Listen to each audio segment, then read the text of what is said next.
you so very much. I'm always happy to be here. I feel like a regular part of the family. I think the first Exopolitics Leads conference that Anthony organized was in 2009, I think. And I came here on a regular basis. I've loved it ever since. As I was, the other thing I just wanted to do is thank Anthony. I want to thank his lovely wife, Rachel, for all of the work they did in organizing this excellent conference. The other volunteers, I don't know their last names, but Catherine and Aum are both wonderful, and a lot of other people helping out. And I will just say personally, I really have enjoyed the presentations up till now. I'm not sure I'll enjoy this one. I don't know who's this guy who's doing it. I think about what I do in this field. I don't ever delve into like one particular case. I don't give presentations that way. I can't help but be the way I am. And the way I am is I'm a historian, but I'm very philosophical. And I like to understand this field in as comprehensive a way as I can. Oh, thank you.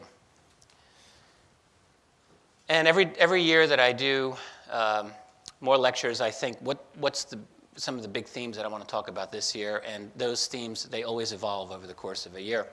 And that's the case here. I have a lot of new material for this lecture for you, and I hope you find it interesting. And I think we'll be able to go for close to 2 hours, and if not, then we'll have a lot of questions. But I've titled this Reclaiming Our Freedom. So I can't even remember my own titles. I thought it was in an era of encroaching global fascism, which would have been apropos, but it's close. From a lifetime of UFO secrecy, and I think there's a relationship there anyway.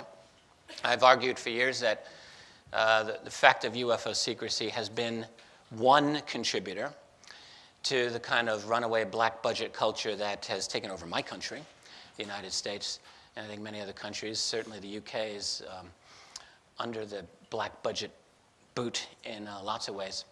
And I think that students of the classified world, students of the black budget world, they always overlook the critical importance of the UFO phenomenon in helping to create that, which in turn has helped to undermine the institutions that we grew up believing in, institutions that are based on democratic rule and power of the people.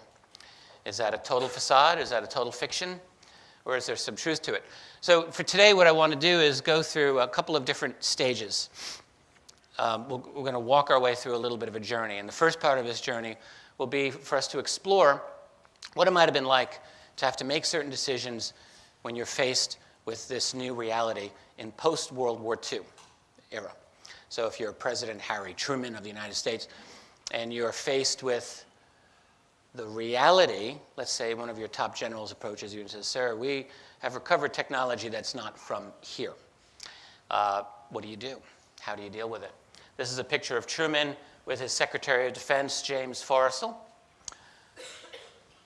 I'll just mention as an aside that when I first became obsessed with this topic about 20 years ago, after reading a book by UK researcher Timothy Good, his classic work, Above Top Secret, at that time in the early 90s, I had been reading a lot about James Forrestal in my academic studies. I'd had Forrestal's diaries, I'd read them all. I'd read several books about Forrestal. And what I learned is that, wow, James Forrestal was one of the players, allegedly, in the early UFO cover-up. Well, it makes perfect sense. And in fact, it was Forrestal, one of the key reasons that I developed this obsessive interest, because I thought, I'd just been reading all about this man, nothing UFO related. And suddenly, I discovered there was this whole world of research, a small world, but it was a world of research that connected him and connected a lot of other power players in the top-level American national security empire to the UFO study. And I had a simple question. Not, are UFOs real? Not, are aliens here? Not even, were these guys right about their apparent concern? But rather, just a simple question, why has this never been written about in any academic history book that I've ever read? How is that not interesting? How would it not be interesting to go back to the world of 1947, 48, 49 in the context of the early Cold War, and when you find out that these people, both of those guys and a number of others, actually were interested in UFOs? How is that boring? How is that not worthy of some attention? And yet it gets no love in the academic world anywhere. So I was curious, and I just thought I would look into it. That was 20 years ago. The other funny thing about that, when I think back, this is absolutely true. I said, well, I'll study UFOs for a little while, but I'm not going to get into any weird stuff. I actually thought this. Like, I'm not going to get into crazy abductions or animal mutilations or crop circles or what have you, or even, actually, the grand conspiracy. You know, when you go through years and years of academic brainwashing, one thing that you're taught is that there are no such thing as grand conspiracies. And you're taught that because the idea is it's impossible to keep a secret that big. People aren't that reliable. No one has that much power to be the puppet master of the whole world. I mean, you get this over and over again in that environment, and you start to believe it. And when I started my research back then, I believed that. I thought, well, maybe there's little conspiracies here and there. That's the nature of organizational behavior. But as a grand conspiracy, nah, not possible. Well, I don't have that opinion anymore. But I guess my point is that this field has a way of just pulling you in. It pulls you in. And if you're brave, if you're not afraid of challenging your beliefs, then it will challenge your beliefs. And then you have to be prepared to reinvent your paradigm, not just once. Not like in the movie The Matrix, where you take one red pill and then boom, it's all clear. It doesn't work that way. You have to take a new red pill every 6 or 12 months or whatever, because the more you learn, the more you have to revise. And by the way, some of the speakers earlier today made that point very clear. Whether you're talking about Mars anomalies or moon anomalies in the Apollo missions, you know, we get attached to certain ideas. And sometimes it takes us years to reevaluate what we think we know. And now that I keep thinking about one idea leads to another, the last thing I would just say is that, in this introductory bit here, there are people here who are over 30, and there are a few people here who I think are under 30. And I think most of us are probably over, but I think there's a few younger people. And if you're a younger person, I can assure you, by the time you turn 30, you're going to feel a lot of pressure. And the pressure will be for you, now that we turn 30, you realize, oh, wow, I'm going to die one day, actually. That's the one thing, you know. Because before you're 30, you think, oh, that's for other people. Not necessarily. All right, so an immortalist over here. Very good. But then the other thing is you turn 30 and you can hide the fact that you're an adult. You know, you want to hide that, but you can't. So what happens is you turn 30. First of all, your brain has kind of formed a complete neurological system by your late 20s, actually, as part of brain development. And then the other thing is you turn 30, and that's that moment where you think about where you're at in your life. And so you grow up with a certain idea. When I'm an adult, I'll be this. And of course, no one is that when they're 30. No one is ever at that point. And what you find, I'm sure if you think about this, you know I'm right. Once someone turns 30, there's a change that happens, and they think, I have to be an adult. I have to have adult ideas. And I think at a certain level, they take this, and they will then, they kind of stop challenging themselves. And there's a tendency with a lot of people to start becoming much more conventional, and they're like, okay, this is my worldview, and I'm not going to change it. And I think it becomes more difficult as we get older to change it, unless you've turned on that light bulb, and then you're willing to do it. So you can either ossify, or you can crack that mold open, and then you're off for the rest of your life. And very few people, I think, very few really will take that other journey. But if you're under 30, I would really encourage you not to let that happen to you, and to just keep exploring. There's so much pressure, especially after you leave college, to basically give up independent thinking altogether and go feed the machine. It's very easy to do, but I would just say don't do it. Don't let yourself do it. You're better than that. So anyway, back to Harry Truman, back to, let's say something like Roswell happened. I happen to believe that there was a crash of something highly exotic at Roswell that that was beyond even advanced, to say, German-derived technology from World War II. I believe this because a number of stories out of Roswell have described materials science that is just off the charts. And while the Germans had some extremely interesting designs in terms of aviation and even propulsion during World War II, I don't see any evidence that they had materials science that was as off the charts as what we learn in Roswell. Something blew these people away. And by the way, whatever came down at Roswell, keep in mind, was sent to the Air Material Command at Wright Field, Foreign Technology Division, for analysis. You don't send balloons back to your Air Force headquarters for analysis so that the scientists can wonder, what the hell is that? Obviously, something very, very exotic went down at Roswell. And there are enough leaks and stories that, for a reasonable mind, I think are persuasive, that tell me that this is incredibly exotic. So something's acquired, and you're the president, and you have to decide. Maybe there's part of you that decides it would be a good thing to tell the world. But there would certainly be a part of you that would decide not a good idea. After all, it's 1947, and you've got this early Cold War. This is the world in 1947. They had just gone through all of this, okay? Millions of people at the brink of starvation, millions of homeless people around the world, and all I think people wanted to do after the Second World War was to get back to some kind of normal life, and now this presents itself to you.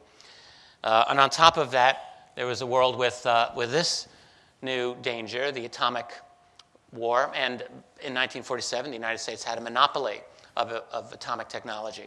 And by the way, it was something that the Americans did not want to share with the rest of the world. Yes, there were Soviet spies in the system, and we all kind of knew that. But it's not like America was willingly going to share its atomic secrets with the world. So would they want to share something as exotic as alien technology? Obviously, no. Obviously, no.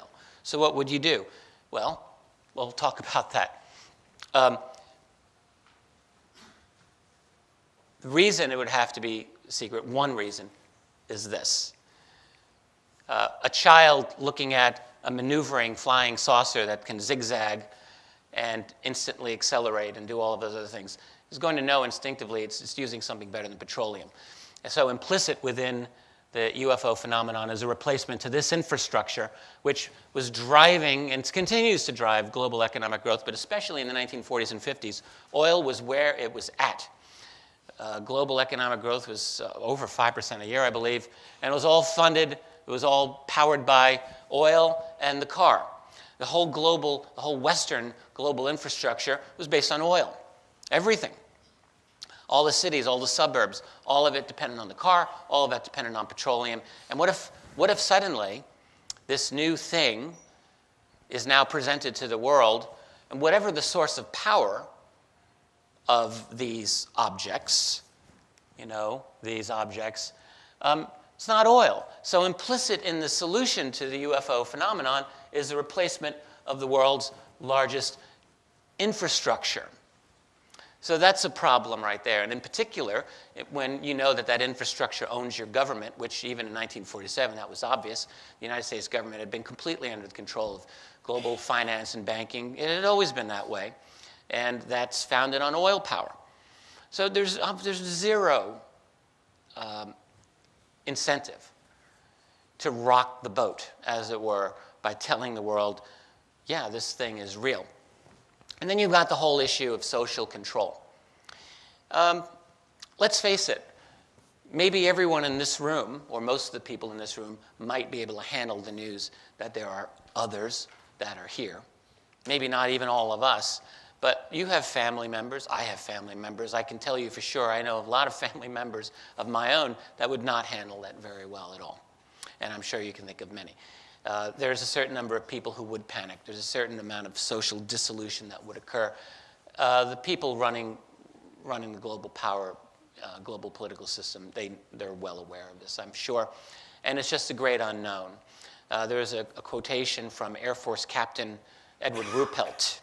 He ran the U.S. Air Force Project Blue Book, and he once said to another colleague, how could we convince the public that UFOs were safe or that they were not here to harm us when we ourselves did not know this? And it's really true. You have no idea what you're dealing with. The Orson Welles radio broadcast of 1938, the panic for that has been a little bit overstated, but not a lot overstated. There was genuine panic. And that radio broadcast, incidentally, had taken place in other nations in subsequent years and at times caused riots. So there's always this potential for panic, so that's a worry. And, and that's the quote that I was just, I jumped ahead of myself. I didn't know I had it in here. How could we convince the public the aliens weren't hostile when we didn't know it ourselves? That's Edward Ruppelt. So there's a lot of unknowns. And then the other thing about this phenomenon right early on, it wasn't just like Roswell happened and everyone just said, oh my God, we have to hide this. This was Roswell happened and a whole bunch of other encounters going on throughout the 40s and 50s and indeed beyond. I would characterize it as non-stop military engagements with objects that simply were not supposed to exist. How else do you put it? You have objects that are described as disc-shaped, domed on top, flat on bottom. What's that in 1947-48? That engages in evasive maneuvers when sighted that violates sensitive airspace many, many times. And we know about this, by the way, because in the history of the United States, we had a very fortunate period of time in the late 1970s, after Watergate, after Vietnam, when the mood in America was, at least publicly, was probably more liberal than it ever had been before or since in the modern era. And one of the things that happened as a result of that was the passage of a very strengthened Freedom of Information Act. It's very important. The FOIA, it really was truly effective for about 5 or 6 years. It was pretty much gutted in 1982 by an executive order by President Reagan. But from the late 70s up until that point, UFO researchers took the lead in FOIA requests and petitioned the government for thousands of pages of documents pertaining to UFOs. For years and years and years, the CIA, FBI, Army intelligence, all of these groups had said, no, we have nothing on UFOs. What's wrong with you? And suddenly, boom, a lot of documents are released. I have an article I would encourage you to read. My website is richarddolanpress.com.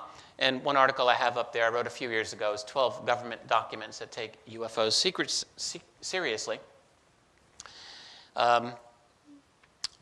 I describe what I feel are some of the more interesting ones. And these are declassified documents. Taken individually, none of them are proof that UFOs are ET. Taken collectively, they are proof that this was a serious, serious issue and a real head-scratcher to those people running policy. They describe, some of them are military reports of encounters that are off the charts crazy. A few of them are memos written by generals or by CIA high-level officials to each other. One of my personal favorites is a 1952 memo to the director of the CIA by his director of scientific intelligence, H. Marshall Chadwell. And I'm paraphrasing, but it's a pretty close paraphrase. Chadwell says to his boss, the director of the CIA, he says, at this time, reports of unidentified or unknown objects at high altitudes in the vicinity of major defense installations are of such nature that they are not attributable to natural phenomenon or known types of aerial vehicles. So it's a pretty interesting statement. It's very bureaucratically written, but what is he saying? That there are objects that are not natural, and we don't know what they are, and they are invading our airspace, sensitive airspace, with regularity. That's rather important. And guess what? What we discover in that declassified literature is that the analysts ask all the logical questions that we would ask. That is, did the Soviets, the Russians, did they come up with an advanced system that we don't know about? Answer, doesn't look like it. Another question is, do we have, that is the US, any classified projects? that could possibly account for what's going on. And again, they came up empty. There's no indication in any of the declassified literature, or indeed in any of the leaked claims, frankly, that we had classified flying saucer programs circa 1949, 1950 that accounted for all of this activity that people were recording. We don't really have an answer for it to this day, but we do have a real problem in explaining this. So it's all quite, so with all of this in mind, and let's say you're the US president, are you really going to be talking about this? There's a no-win situation here for you if you go public with it. You can't explain it to the public. You can't assure people that there's no threat. You're giving away the greatest technological secret of all time by sharing it with the world. Because if you tell them you've recovered this technology, it's going to be very hard not to share it. So there's no upside in sharing this secret, at least not in the early years. You might think, and I'm only speculating here, but you might think, let's start some secrecy, let's study this matter, let's figure it out, and then we'll revisit it in a few years and decide if we want to tell the world. That I could see them doing. The problem with all secrets is that they develop their own power, their own profit, their own bureaucracy, and they just keep going. And then the next thing you know, you're deep into this secret that's gone years and years and years, and it becomes harder, not easier, than to reveal it. Because then you have to explain to people how you kept the secret from them all these years, and that's not fun either. So what happens, the result is you get runaway secrecy, as I talk about here. You classify the new technologies. And by the way, there are thousands of classified patents in the United States right now, so that it is literally illegal for you to develop certain types of technologies in the United States, probably the case here, because the technologies are classified. And do you think they may have anything to do with, this topic here that I'm talking about? I think that they will. So you classify the new technologies, and what you basically do is you create a two-class society. That is, a class of people within the class, the class of people within the classified world. That sounds a little. So the people in the classified world who have access to this, and then the rest of us who do not. That's really that's how you break it down. And there's a tremendous, from their point of view, they need to have the secrecy. How do you do it? You create black budgets. What's a black budget? Basically, it's government spending that's secret. Simple. That's a simple way of describing it. The real black budget is a little bit more than that. Real black budget, because in the real world, people don't play by rules that we grew up thinking exist. In the real world, they steal, they deal drugs, they commit financial fraud, and then they funnel all of that into their various activities. So if you're the CIA, or if you're British intelligence, or if you're Russian intelligence, or if you're Pakistani intelligence, or Israeli intelligence, doesn't matter. No one plays by rules. They all want to rig elections. They all want to raise private armies. They all want to do secret assassination. So you need money. And you want unvouchered money that you don't have to explain to anyone. That's what everyone wants. And with narcotics trafficking, just as one example, it's one of the largest businesses in the world. So just because it's illegal, do you think, therefore, that no one wants that money? Everyone wants that money. Everyone. So what's the real black budget? Well, no one really knows, but it's substantial, and it's certainly more than allocated government expenditures. So you have black budgets to fund your activities. You create layers of secrecy. What do I mean by that? Well, simply you have programs nested within programs, all of which are secret. So if you belong to such a program and you're a member of, the Navy, so you punch the clock, you say goodbye to your spouse who thinks you're going off to work in the Navy, and you do, except that when you go to the Navy, then you punch another clock and you're now within a classified program that no one else knows about. And then maybe even within that, you go through another classified program. It often does work like this. And what that does is, if your most classified program, if it has anything to do with this stuff, and let's say someone tries to out that information, so there's always a fallback position, and then your supervisor can say, no, that's ridiculous, but here's its actual classified program, and you move up a layer, if necessary, So it works layer within layer. So you do have all the secrecy, but then you also have to control the public society. So you have to control academia. You have to control the press. You think it's that hard to do? It's not that hard. Well said. Thank you. It's not as hard as people think. Again, back in my old life, when I thought I wanted to be a university professor, I thought, you can't. How do you control the academic community? They're a bunch of crazy people who are really squirrely about their little private, academic world here. But to control them, no way. Yes way. Yes way. Absolutely, because here's what happens. All right? Really what they do is you create, most academicians, like most people, are kind of like sheep. They'll just follow along. And then you have a few sheepdogs. And they have, so that one sheepdog might be an astronomer at Harvard University. His name might be Donald Menzel, and back in the 1950s and 60s. Carl Sagan, almost certainly, let's just say, and a lot of others. I mean, the fact is, journalists and academicians want a relationship with major intelligence communities. It's a career maker. There's always going to be someone who's going to play that game. In the 1950s, the top UFO debunker in the world was Donald Menzel, Harvard University astronomer. Intellectually speaking, who's going to mug Donald Menzel? Answer, no one, practically. So when some person at some community college writes a book on UFOs, there's Donald Menzel. They go, smack him down. What we learned after Menzel's death was what? He had a very, very intimate relationship with the National Security Agency. Yeah, and the CIA. None of that was known during his lifetime, not even by his wife. Interesting. But it was discovered and it was true.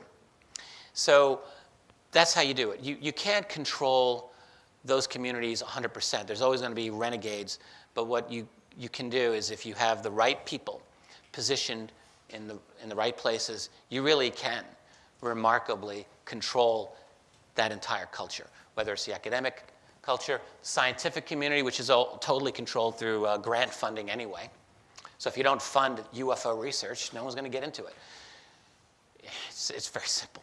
Very simple. If you fund that stuff in the classified world, that's a totally different thing, and I'm sure that they do. So that's part of what you do. And then you, same with radio and newspaper, it's the same business. I repeat myself over and over. I'm sure you've heard this many times independently, that CIA, MI5, MI6 have total control and influence, let's not say total, have near total control and influence over domestic and also a great deal of international media. It's just the way it is. In fact, I would have to say that the UK press, if there's any media that's worse than the US media on UFOs, it's the UK media. How they manage to do it is beyond me, but they are the worst. They are the worst. I've had a number of interactions with BBC, not all of them horrific, some of them horrific. And what I'm always struck by is just how dogmatic, shamelessly dogmatic, the UK media is on this topic. How do they just do it with a straight face? Beyond me, but they do. There's a certain arrogance there that I marvel. I marvel at how they do it. But yeah, that's what happens. So enough of that. And then the last thing you do is you create teams to study all of this stuff secretly. I had a very interesting conversation with a brilliant man, a very brilliant man, who one day I'll put his name out there. I can't do it yet. But he's a high level, very smart, well-connected person. And he told me a number of things. One was that every few years in the United States, at very high levels, this topic of UFO disclosure is revisited. There are people who discuss this, he said. Can we let this secret out? Well, no, not yet. We can't let it out now. He had been part of a subcommittee to study one of the implications of such disclosure. In fact, he was on a subcommittee dealing with legal implications of disclosure, even though he's not a lawyer, but he was on the team. And what they discovered is that lawsuits would just be out of control by defense subcontractors, if nothing else. One subcontractor may have access to this technology, another doesn't. You've got trade practice lawsuits right there. I mean, that's such a prosaic thing to think about, right? But that's one of the things that came up. Anyway, one other thing he said to me was that in terms of the money to study this phenomenon, he said, it's very expensive, but that the security to study it was actually 7 to 8 times more expensive than the actual scientific research and development. So in other words, keeping the secret was vastly more expensive than studying it scientifically. And I have to think studying it scientifically is expensive. But what counts for security? Well, maybe a large underground infrastructure, yeah. Maybe a lot of guys with guns, sure. Maybe payoffs within the media and the academic world, sure. Who knows where else? But it's a lot of money, according to what he was implying to me. So you need all of this to contain this utterly explosive problem. And you may be wondering, is it really that explosive? But I'm going to make the case that it's very explosive and it needs to be contained from their point of view. This is a graphic I keep trying to get rid of.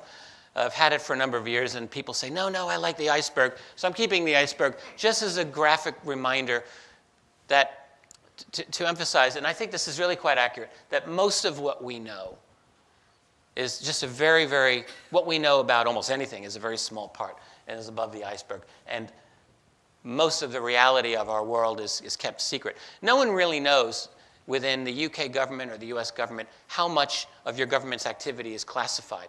But by most estimates, it's a lot. It's a lot. Could be 50% of all government documents in the US. At least this has been one argument by an informed analyst, that at least 50% of all American government documents are in one form or another classified, which simply means if you're a student of American government, you could really make the argument that half of that government's activity is secret. It's pretty amazing. We don't really know what the number is because of the nature of the problem, but it's certainly intense.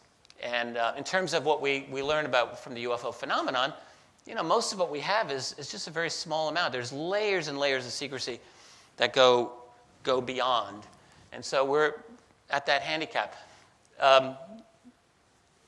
These are 2 articles. There's very little public work done to analyze black budget America. Probably even less study black budget Britain. But these are 2 dealing with the American system, and they're not even like in-depth, book-length academic. They're just good journalism. But what they both indicate 10 years apart is simply that America's black budget system is totally out of control. It's largely privatized, an important point. And, as the Washington Post study just recently, a couple of years ago, Dana Priest and Bill Arkin, they don't even think it's making the country safer. Of course it's not making the country safer. I don't live in a safer country now than I did pre-9/11. Not at all. So all of this secrecy creates, as I said before, its own momentum, its own subversion of the formal system that we live in. I think of the American body politic as a dead body on the road. And you walk up to the body and you see this dead guy there, and you poke him with a stick and you think, oh yeah, he's not moving. But then you think, but he's wearing exactly the same clothes he had on last week when I saw him, so he's probably fine. That's America. In other words, the institutions are still there: president, Congress, Supreme Court, blah, blah, blah, blah, blah. They're all just, what do? Nothing. They just spin their wheels. Where's the real power structure? What we've had in the last 50 plus years is a completely different power structure that's been created. That's replaced it.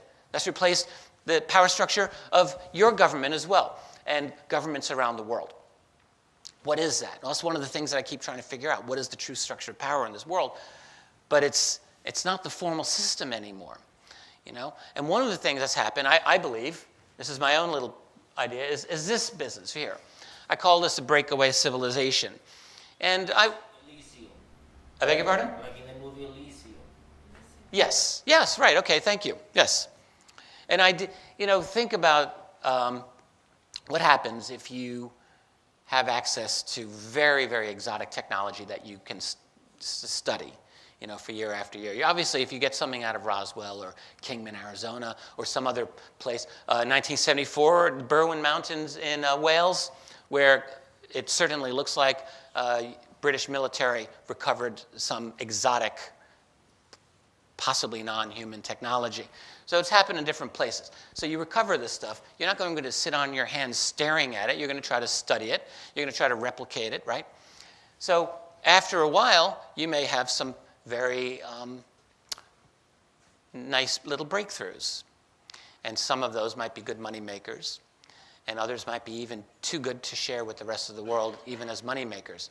If you develop a new form of propulsion, some form of electrogravitics, which is probably the best theory as to what allows these objects to just, defy gravity. So if you do that, your bosses might say, well, we're not really going to share that, but we'll continue developing that, because that would take down maybe our oil industry, and we're not going to let that happen. So you develop it on your own.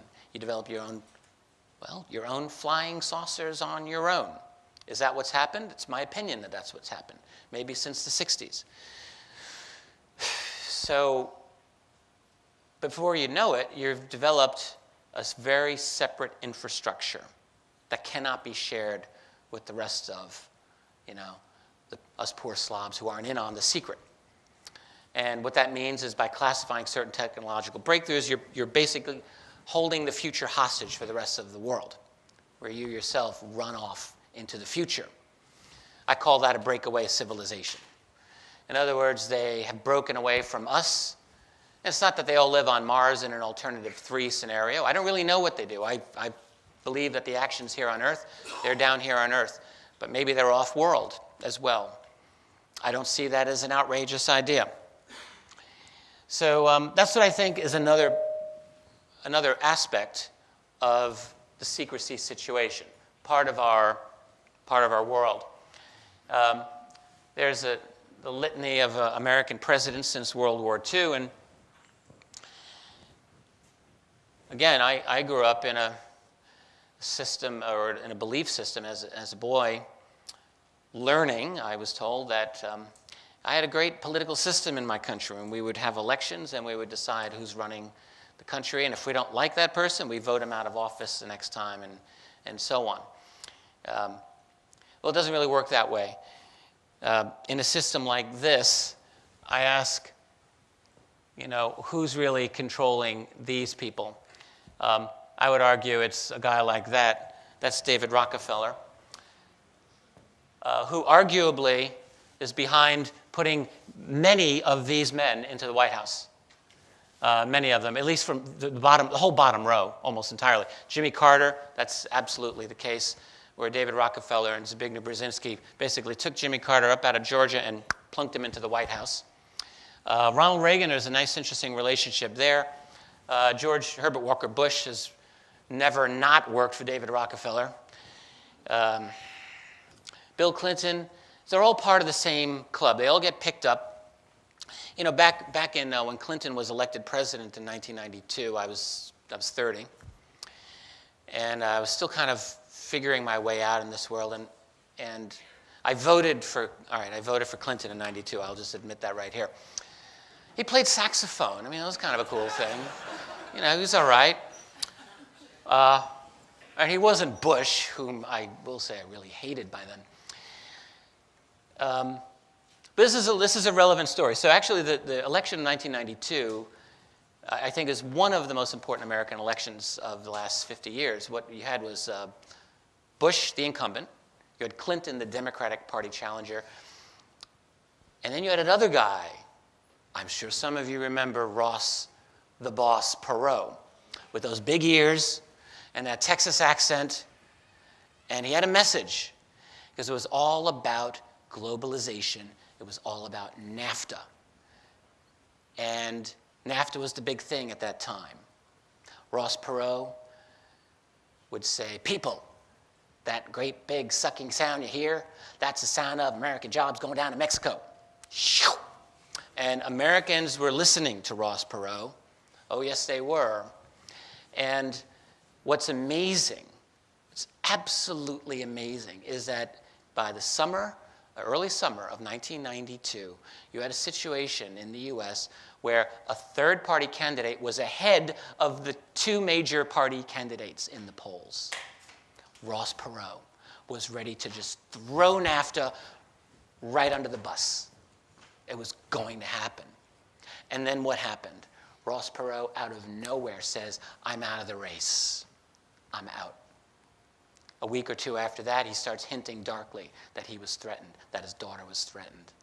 And people made fun of him. Do you think that's unlikely? Come on. Do you think he wasn't telling the truth? So Perot's agenda had to be stopped. So what you were left with were Clinton and Bush. Bush, who was the great supporter of NAFTA. Clinton, who in his statements was kind of sort of opposed to it. So Clinton gets elected. And what does Clinton do within, I don't know, a week or two? Does it right about face on NAFTA. Takes the exact position Bush had taken as a candidate and pushed it through. Now, back then I thought, well, maybe Clinton tried and he just realized he can't fight City Hall. But that wasn't the case.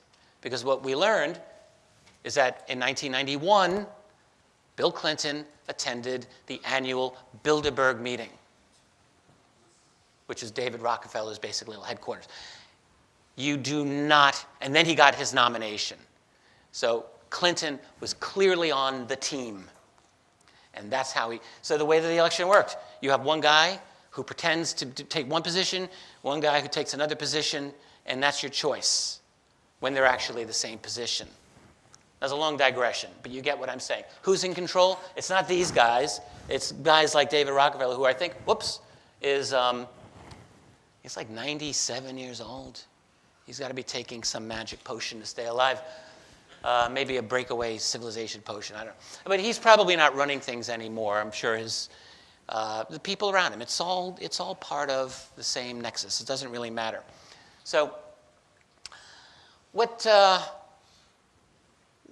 the case is in an era of a big UFO secret, B, a global system that is being put into place without really your participation. It's all about control. There's people at the top. In America, you've got basically Henry Kissinger and Zbigniew Brzezinski who've controlled national security policy of each of the major parties. I just wrote to both, by the way. I'm sorry? I just wrote a letter to both of them, by the way. Very good. We'll talk about that later. That's okay.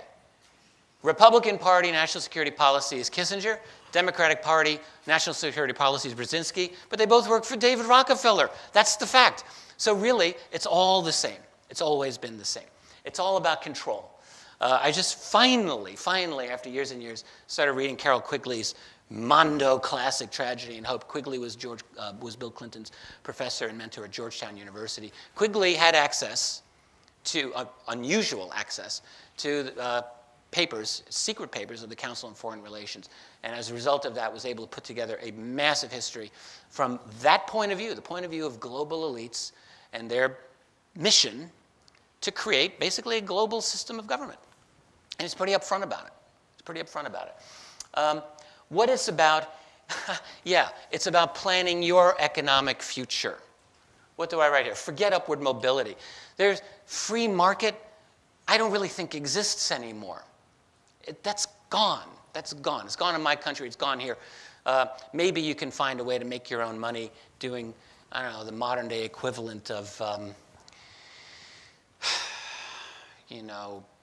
making little trinkets, whatever, and you could have like a small business to survive.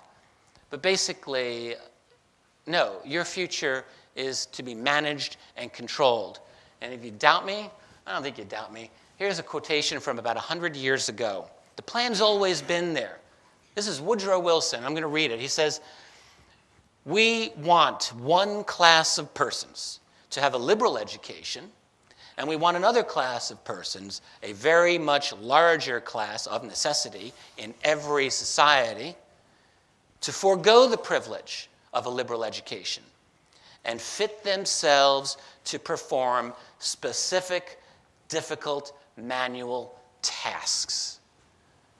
Woodrow Wilson, is still revered as this great bastion of liberal thinking in America, but he said this a couple of years before he became president of the United States, when he was president of Princeton. It's pretty straightforward. That attitude is no different today, except maybe it's a little less upfront. And really think about it from the point of view of those elites. If you were one of those people at the top,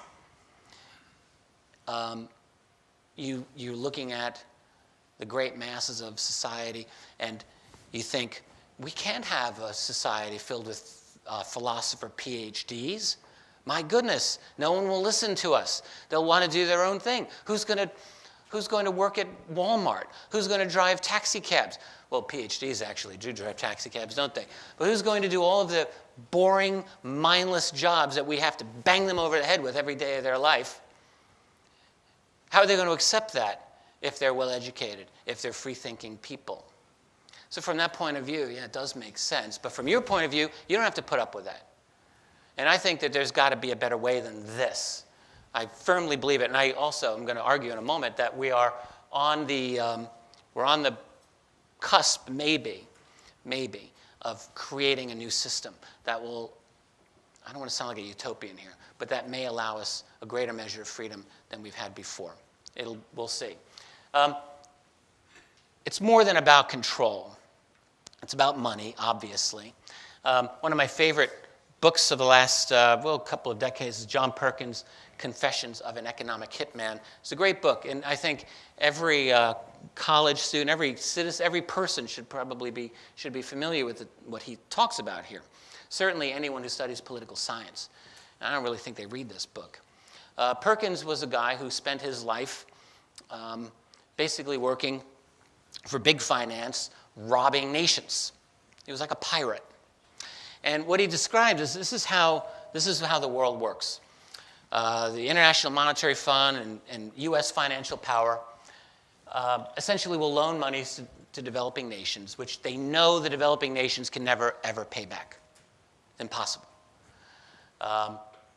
And when these nations can't pay back, that's when basically the mafia comes in, and they say, well, all right, that's cool, but what you're going to do is institute major reforms, structural reforms, i.e. privatize everything so we can buy up your water, we can buy up your mineral rights, etc.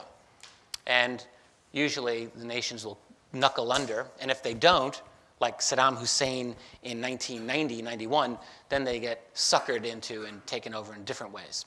That's a whole other story. I won't deal with that one today. It's all about control. It's all about ownership.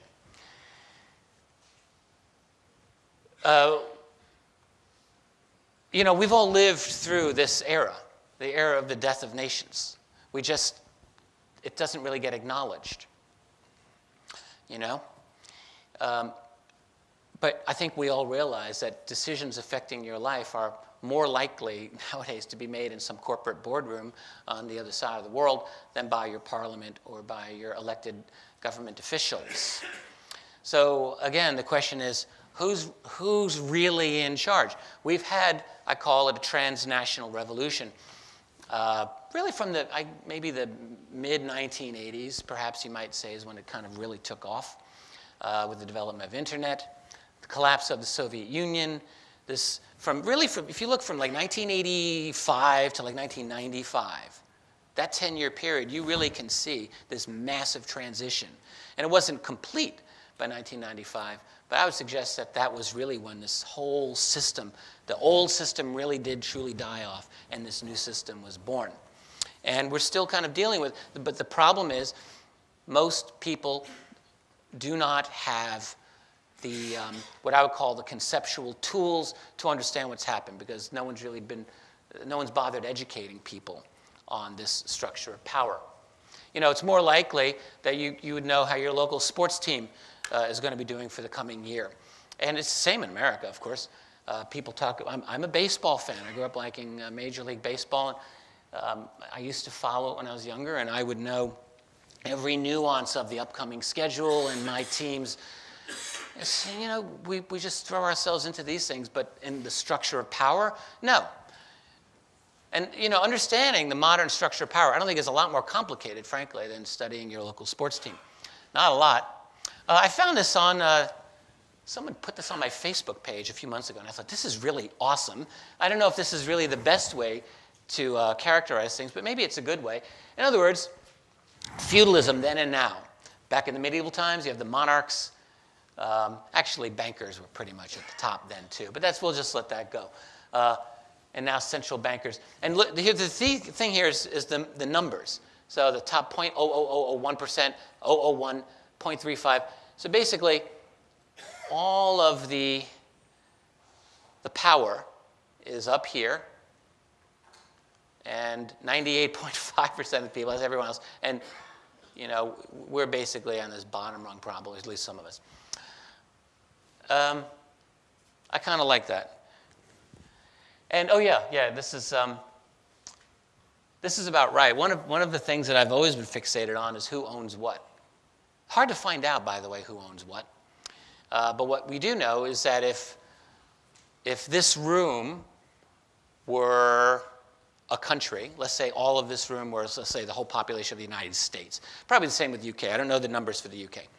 In the US, the top 1% of wealth owners own, I think the number is probably about 45% of all national wealth. And then the next guy, the next percent is another 11%. So the top 2% own well over half of all national wealth. It's got to be the same here, pretty close.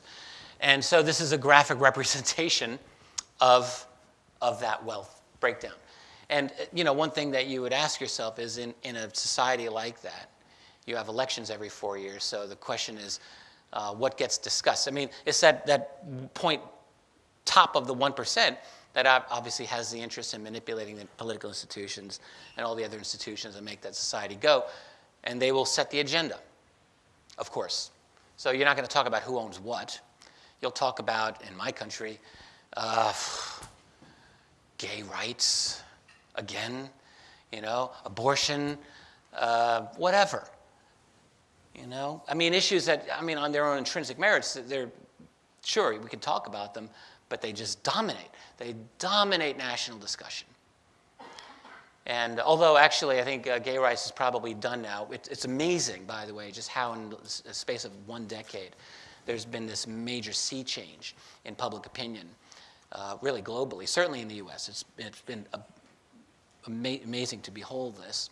Also with pot, by the way, and that's certainly a good thing. Can we stop criminalizing these stupid things? I think the decriminalization of pot, by the way, in the US is really just a bone thrown to the old hippies, though, honestly, and the young people, just to keep them happy.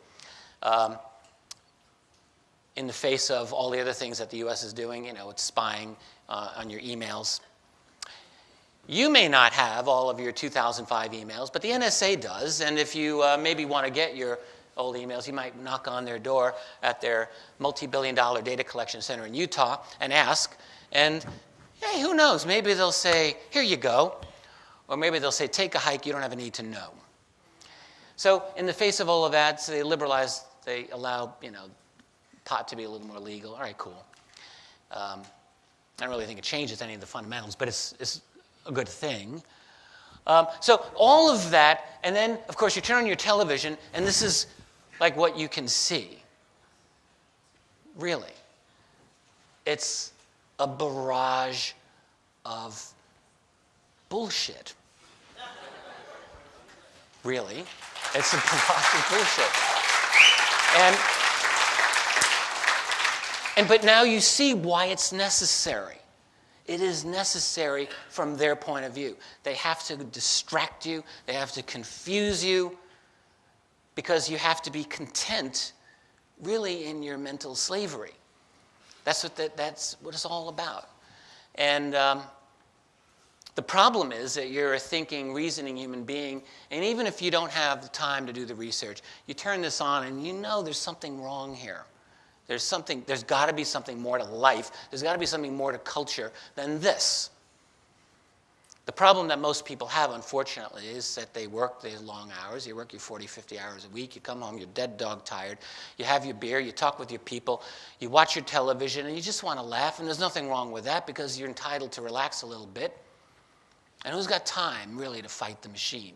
Very few people. Very few people have time to fight that machine. And so, as you get older, you just think, screw it, I'll just watch Dancing with the Stars. And I have total sympathy for that. I have family members, relatives, and they do that. And when I was younger, I used to be like, wake up, get out of that prison. And I still would like to see that happen, but I have a feeling, I have an attitude now that's a little bit I guess, a little more understanding. And not everyone is going to want to be a hero. And there are people who just want to have a life. They just want to have a life that they can be happy with. And so they'll do that. But the problem is, of course, it's a mind-numbing, and it's a kind of consciousness that's just so much less than what we can be. You know, when you're born, you're this incredible potential of brilliant, beautiful possibility. And it just seems like your whole life, there's this big hammer, there's this boom. No, you can't do that. You can't do that. And the next thing you know, thanks. The next thing you know is you've just been beaten down and you've been controlled and made to conform. And again, maybe that's how it has to be, right? Maybe if we need a society with all of these different little parts that we all have to fit in, maybe that's how it has to be. But it's not how you have to be, and it's certainly not how I have to be. When I was in my early 30s, I left the academic world, and before I really committed myself to the UFO reality and living, I mean, really devoting my life to that, I didn't really know what I wanted to do with myself. I thought, I've left the academic world. It's the only thing that I really knew what to do. And I had a 5-minute conversation with myself. Do I really want to work for Xerox? It was Xerox I was thinking about, because there's Xerox in my city. And then I thought, I'd rather slit my wrists.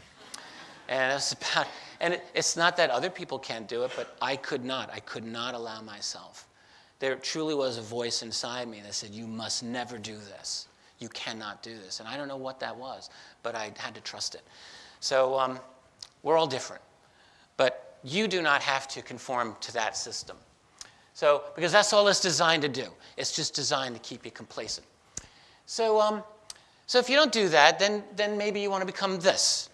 You want to become a truth warrior. You want to spend your life, if you really have the desire, if you have the perseverance, the willingness to put up with it, to live a life trying to ferret these things out. And that's what I've decided to do. You know what we're in now? We're in a completely different world now than we were even 10 years ago. We all realize we're living in an absolutely revolutionary era.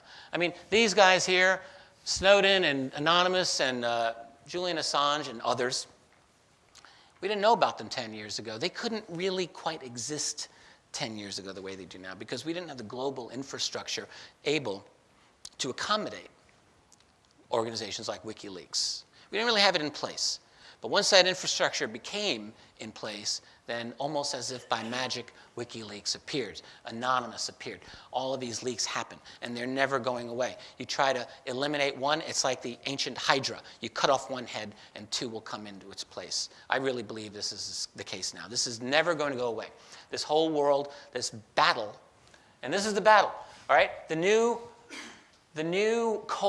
arms race, the new Cold War, is right here. The fight between openness and secrecy. That's the battle that we're seeing in this world today.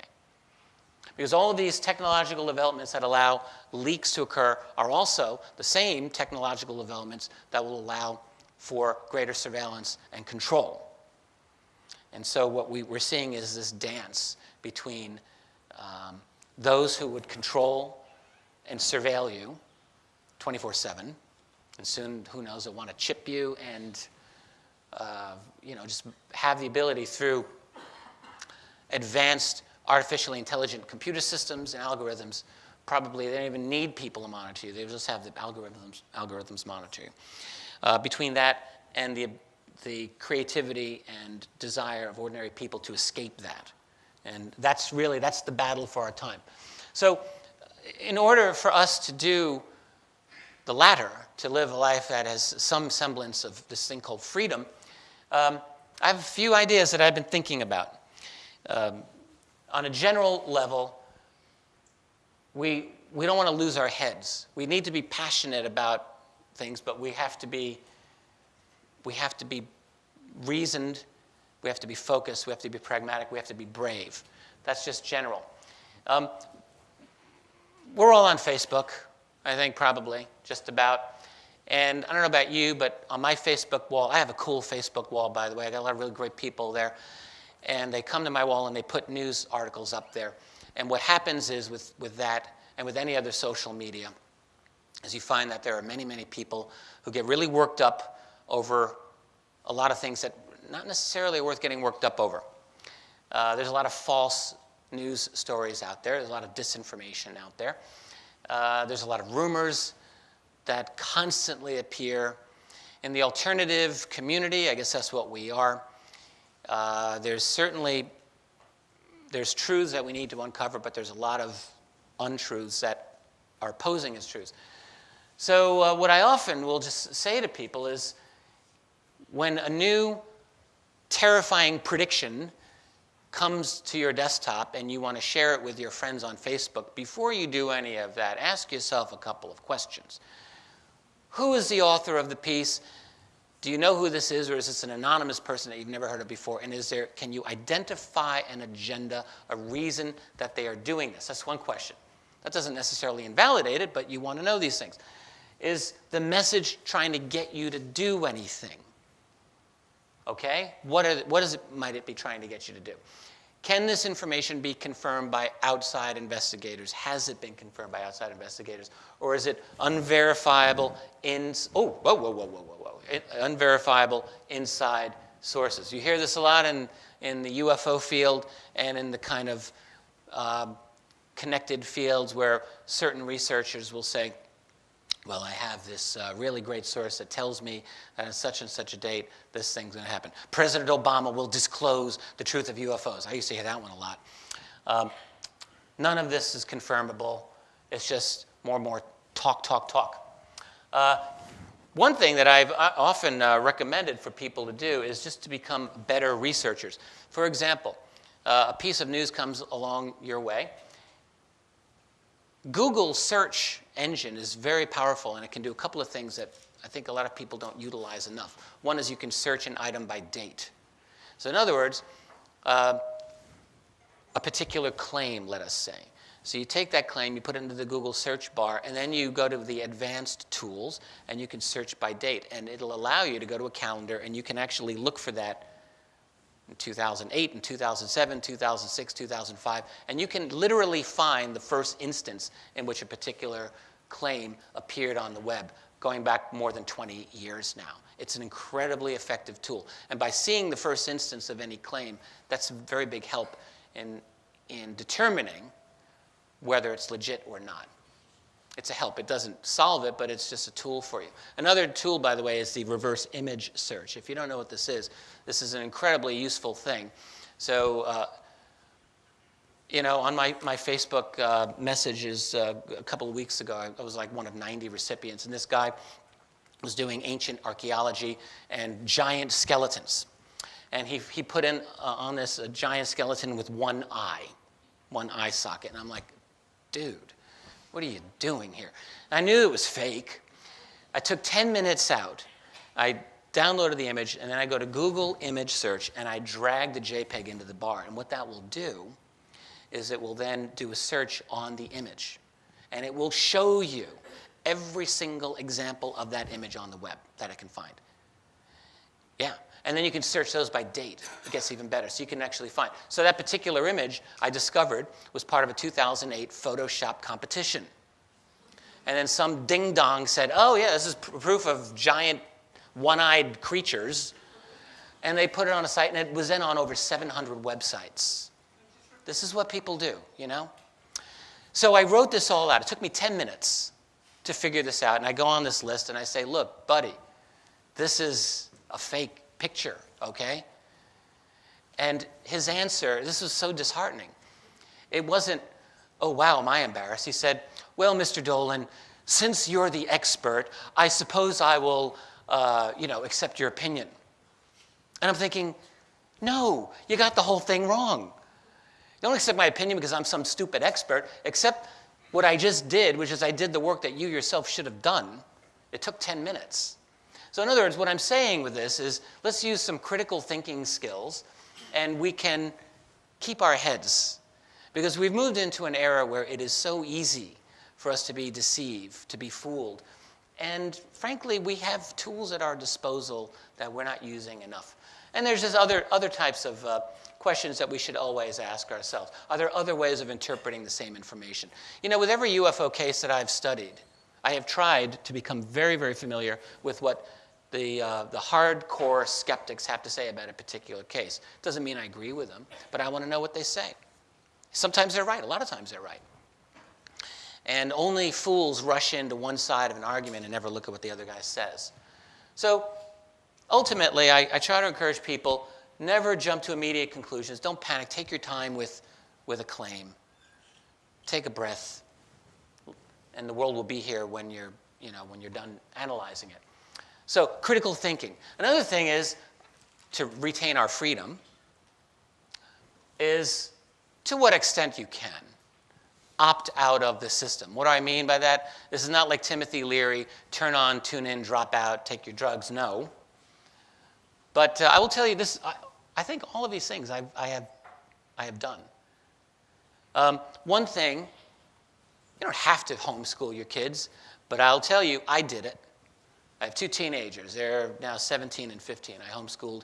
My 17-year-old son has always been homeschooled. That kid's a genius. My daughter's 15. She's now in a school because she was convinced that she had to go to school because she needed a locker of her own. This is when you're an 11-year-old girl. But she was homeschooled up to that age, and both of them I'm very proud of both of them. They're both independent thinking young people. I couldn't be prouder. I coached baseball for years for the Rochester, New York homeschool group. So I know all the kids. And I love those guys. And the thing, what I learned, parents would say to me, aren't you afraid of your child not being socialized enough? I hear this all the time. And here's what I can tell you. I coached these kids playing baseball, and these were like the best socialized kids. Why? When they spoke to me, I understood them. When I spoke to them, they understood me. They cooperated really nicely, even though they were all different ages. What more do you want? What more social skills do you want?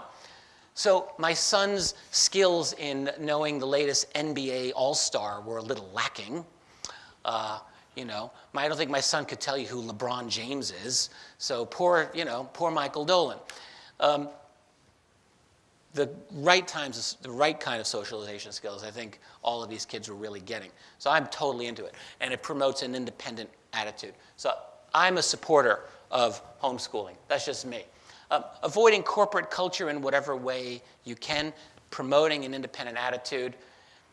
What you have to do, and this is something that I had to do in my early 30s, was to find a way to carve out my own path of freedom. I couldn't go work for Xerox. I had to figure out, how am I going to do this? And it was hard. I'm not going to lie. It was very hard. It's still hard, frankly. But you learn to do it. If you, listening or here right now, watching this, have something of value that you can offer the world, a product of value, I would encourage you to think about doing it. Again, carve out as much freedom in your life as you can. It's the best way to live an independent life within a system that is just increasingly overarching and one of control. Think independently, inspire others, organize, and say no. We don't do enough of that. We don't organize enough, and we don't say no enough. And it's hard. You remember the World Trade Organization riots in Seattle in 1999? They organized, they said no, and it didn't happen the way they wanted. But we have to organize, and we have to say no to a lot of the things that are going on in this world. Maybe something like that happened with Syria just lately in the U.S. I wonder, I don't know if we're really done with the whole analysis of what the real deal is with Syria, but certainly it was obvious that the American elite interests wanted to have something. They wanted that strike in Syria, and they discovered people did not want it, so they had to back away and come up with a different solution to replace the banking system in Syria. So we can organize. We've got some other tools. I'm going to talk about a few of those in a minute, but there's the danger. I love this image, sort of.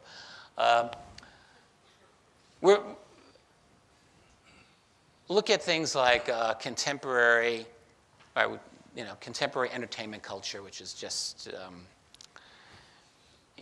a total wasteland, and video games, which are becoming more and more realistic, which are very seductive. I mean, look, you could spend your whole life just playing video games if you didn't need to earn money. I think there are people who do it. And the danger of our future moving forward is that that there may be some people who want to try to fight for truth, but there may be a whole mess of people who submit to the propaganda barrage and the distractions of our society and end up basically in a new caste system. But we have a couple of tools. I just want to point some of these out to you. This is an American tool, and an organization just started up. I kind of like what these people do. It's called the FOIA machine. I was talking earlier about Freedom of Information Act. What this is, it's an organization they call it streamlining the process of FOIA requests with a FOIA machine and basically a system of community support. So you can go online, you can talk to other people about doing your FOIA requests. And what they do is they essentially walk you through, if you're a journalist or a scholar or just a private citizen, the very, very often complex process of generating Freedom of Information Act requests. I think it's a really neat thing. The thing that really has excited me in the last 6 months or so, since I've thrown myself into understanding this, is 3D printing. And you think, what? 3D printing? Well, that's cool, but why is that a big game changer? Here's why. 3D printing is essentially like taking the Pirate Bay to the world of manufacturing. That's basically what it is. So, in other words, what a 3D printer will do is, right now, it uses extruded plastic, like this type of thing here. Okay, it takes a CAD design, so computer-aided draft design, 3D design of, nowadays it's like coffee cups and cool little objects of art, but soon it won't be just that. And they'll take those designs and they'll layer by layer with extruded plastic, they will create that product. It's kind of cool. Think of like an early version of the replicator machine on Star Trek, remember? That's what a 3D printer is. So here's why 3D printing can be a real game changer. Some smart person in China or India or London or Kansas City develops, I don't know, a free energy device, or what they think is a free energy device. Because the future 3D printers are going to do more than just extruded plastic. They'll do electronics, and they're going to do biological material. That's right. Replacement organs, for example. These are really incredible things. But think about this. Do I have the next slide here? Yeah, so, well, let me just back up a second here. So there are a lot of really nifty ideas out in this world for alleged free energy devices. Maybe some are bogus, but I bet not all of them are. Or some of them could be very interesting. And the problem is they're classified right now. But do we really think that just because some of these are classified, that once we have the ability to share this information with each other, that someone's just not going to do it? It'll be irrelevant that it's against the law. It'll be irrelevant. And so what I see, this is just one technology. I'm sure there must be others that are in the wings that I'm not even thinking about. But that will pose, as I say, a threat to the hierarchical system of control. Because in the old days, under manufacturing, you'd have to get venture capital money. You'd have to get legal. You have to have manufacturing facilities to make things. And increasingly, those manufacturing facilities are going to be much more localized. That's what it looks like in the next 10 years even, perhaps. So it's, instead of this hierarchical system, it could be a much more horizontal system of sharing intellectual property, ideas. That's a real possibility. Now, I think this is very important that we develop 3D printing and maybe other things that are like that because of this. We are, as I said in Lord of the Rings, at the edge of a knife because of this stuff here. Hydraulic fracturing, actually I should have said, known as fracking. It's in the US, President Obama has talked a lot about promoting alternative energy. Yeah, he talks a little bit about wind and solar, but that's really a sideshow. And the real money, the real investment is in hydraulic fracturing. What does that mean? You take huge torrents of water and you fracture layers of shale below the ground, and that releases a lot of energy, natural gas primarily. A lot of natural gas producing a lot of energy, but it's also environmentally highly destructive. And I just asked myself, can my country put up with 20 years of this? I don't think it's a good idea to find out. But there's tremendous amount of money being invested in that. And that's a fact. So I think the only possibility and by the way, I'm going to come back to UFOs in just a minute. So the only possibility of fighting it perhaps would be a kind of a revolution, a people's revolution in which we take over, have our own manufacturing capability, and if there is some smart gal or fella out there who has a genuine energy system, it could very well go out there and it could be replicated, and maybe, just maybe, enough people can start implementing that on their own, in their own homes. Just a thought. I don't really know if it'll happen. Probably won't, but it could happen. I'm just putting that out there. So what 3D printing might allow us to do, even in the next 20 years or less, yeah, sure, free energy devices or better energy devices, maybe. New forms of transportation, your own private fleet of drones just to piss off your neighbor, just for kicks. Why not? Your neighbor may do it to you. Who knows? Communicate. Oh, whoa! I'm going the wrong way here. This is not just 3D printing, but technologies that I think are right on the horizon. Communication systems, including holographic interfacing, and a true free market of invention.